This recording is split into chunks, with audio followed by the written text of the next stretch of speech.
G'day folks. Well, this is part 3. I've been busy. I've got the transmission bolted up now. I haven't made the cross member for it, but I've come up with a solution for that. I'm going to fabricate my own cross member. But there she is, guys, so far. I've got the alternator hooked up. I've got the power steering pump mounted in.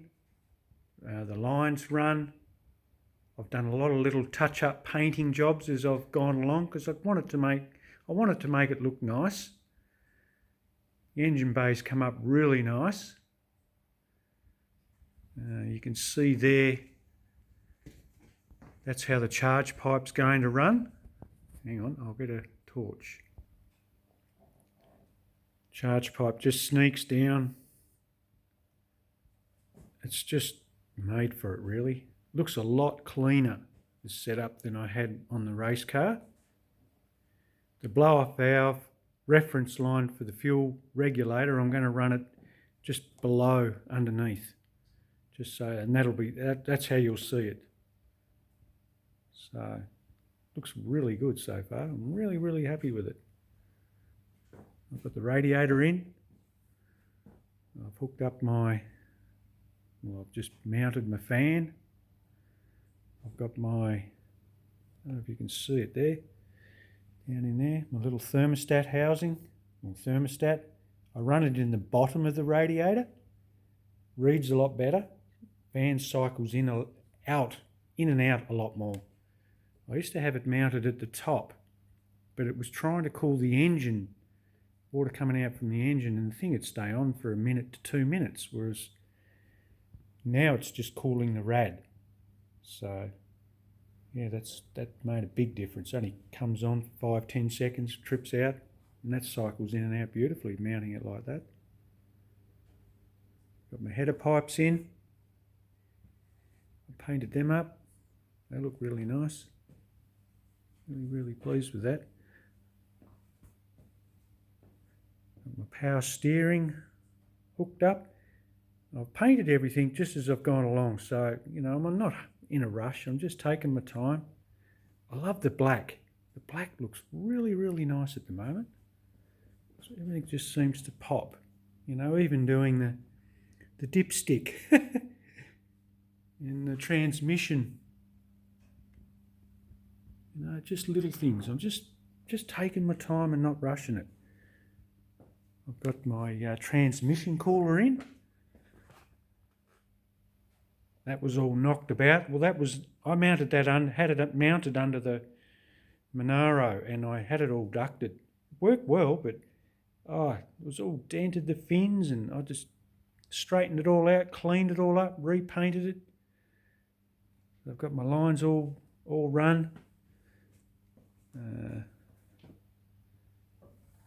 Sneaks around. I'm just in the throes of painting that just so it hides it a little bit. And it goes in behind the guard, and then it comes out. And so it's a good run. I didn't have to cut anything. It was all just like perfect length. It's just nice to work on at the moment. Everything seems to be just flowing really nice. Really enjoying it. So it's coming along. Really, really pleased with it. Yeah, it's fantastic. I've got the shifter hooked up. I've got it mounted to the. It's all working. It was never working really, really well in the race car, and I had to do a little bit of modification. But got it running really nice now. So goes through the gears all nice. Very happy with that. Exciting. Very exciting.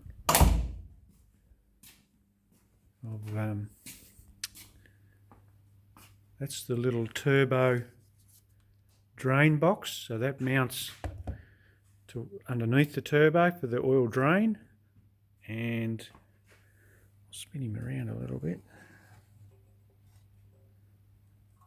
So that's the scavenge pump hooks up to that, so it sucks out sends it back up to the motor, and I've got the breather. So I'll run a little breather off that with a bit of foam on the end of it. And that got rid of all the smoking issues I had, because the breather, it needs to breathe. You do get a little bit of blow-by through your drain. And if you've got a closed system where you had it just sort of hooked up straight to a pump, I was getting on diesel, I was getting smoke coming out from the exhaust, so I couldn't breathe. So it was blowing back out through the turbine side of the compressor, on the exhaust side. And when I made the box up with the breather, it got rid of all that. So works really well. Happy with that. It's about 1 litre, maybe a little bit more. Might even be nearly 2 litres, 1.5 litres, 2 litres. So works well. Works really well. I've been thinking, guys, for exhaust system. Have a look at this. I don't know. I'm just thinking at the minute, but I've got the room to do it underneath.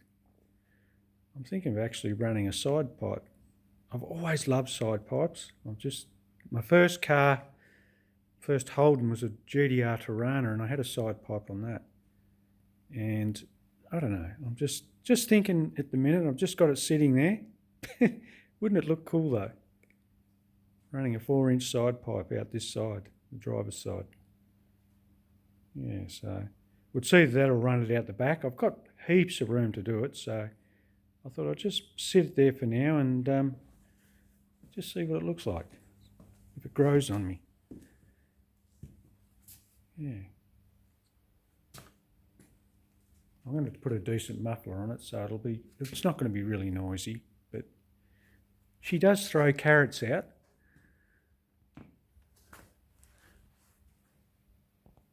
That's when I was racing down the track on the D-cell.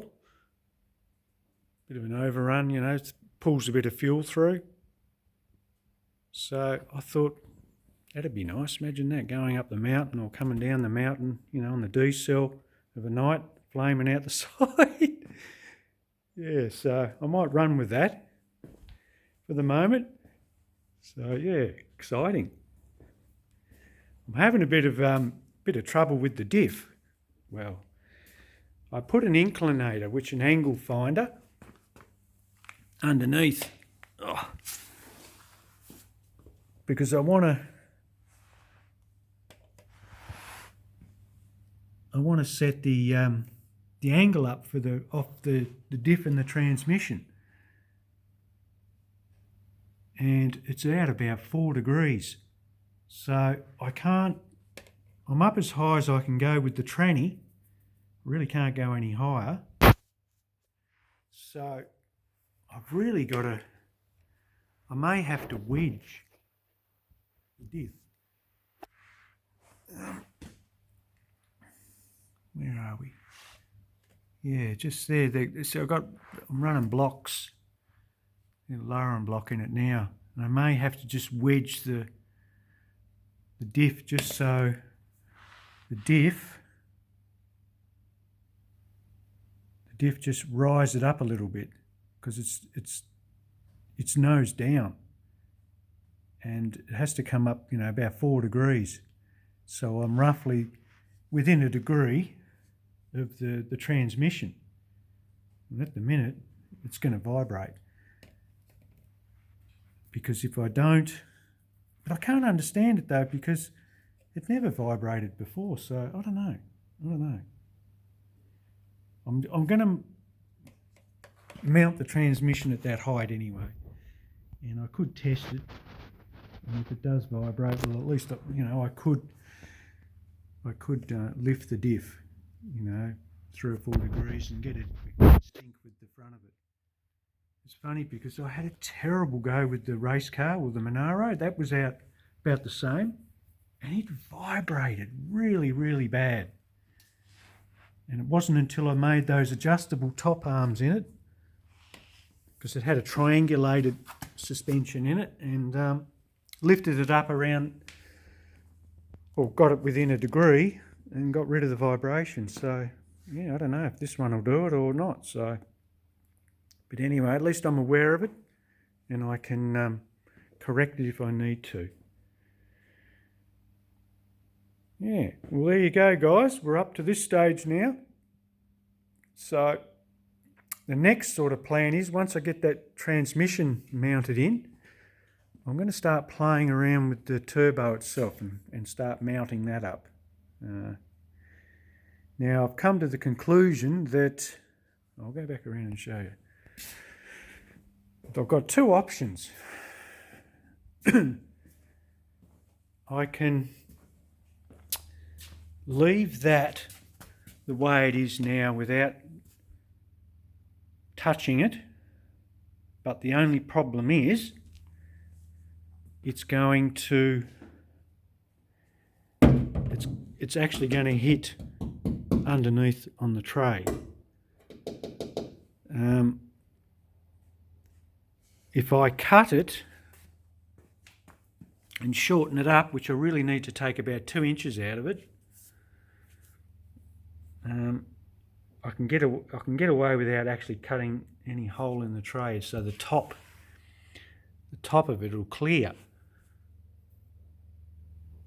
But I don't know.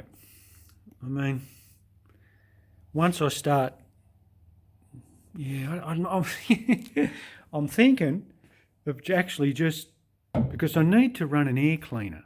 I need to put a hole in it anyway, like the size of that, even in the tray. So I'm actually thinking of just using this, because I had this on the race car and it was in the boot. And I ended up cutting a hole out of the boot, and that allowed me to get the turbo up, you know, a couple, 2.5, 3 inches up into the boot area of the Monaro, and it worked really well. And I'm actually thinking of cutting out the tray and using this, and then I don't have to cut that pipe. I've already got a hole there, and then I can mount my filter straight on top of this. And I suppose if I ever wanted to, you know, like if I ever pulled the turbo off and wanted to, you know, to go back with the tray, well, I've got the piece that I've cut out, I can always weld it back in. So I'm just thinking about it at the moment. Yeah, I mean, I could,